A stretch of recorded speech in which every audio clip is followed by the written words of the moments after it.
অনেক সময় যখন পেরিয়ে গেল, তখন মাস্টার বাবুর গিন্নি তাকে খুঁজতে বাহিরে এসে দেখে মাস্টার বাবু তো মাটিতে পড়ে আছে।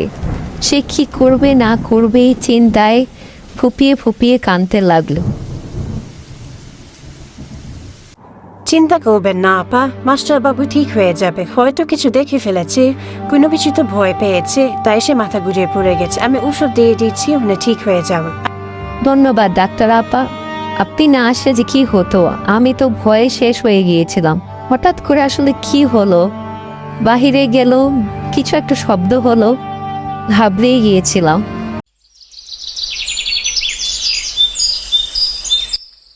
ওগো, তুমি উঠেছো? তোমার শরীরটা এখন কেমন লাগছে বলো তো? আর কালকে তোমার কি হয়েছিল আসলে, ঘটনাটা একটু খুলে বলো আমার। আমিও তো বুঝলাম না গিন্নি।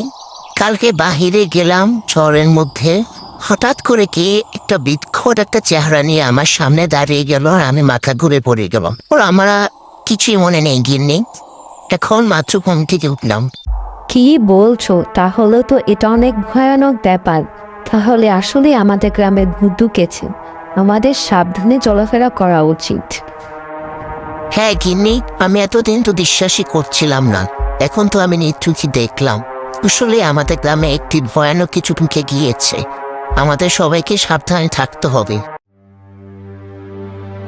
কালকে ঘটনাটা শুনছো নাকি? মাস্টার বাবুর বাসায় নাকি ভূত আসছিল? হ, শুনছি মাস্টার বাবু নাকি ভূত দেখে মাথা ঘুরে পড়ে গেছিল, তারপরে ডাক্তার আয়না চিকিৎসা করতে হয়েছে। কি যে হইতেছে আমাদের গ্রামে, আমার তো বল ভয় লাগতেছে।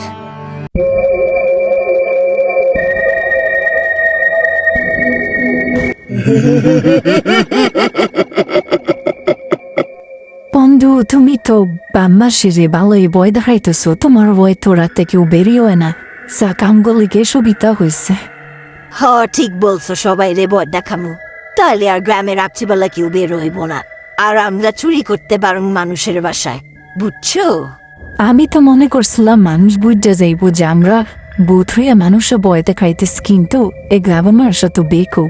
হ, ঠিক বলছো, আমাকে এমনি জ্বালাই দেখতে হইব, তাহলে আমরা আরো বেশি বেশি করে চুরি করতে পারবো, ভয় দেখাইতেব মানুষে আরো বেশি।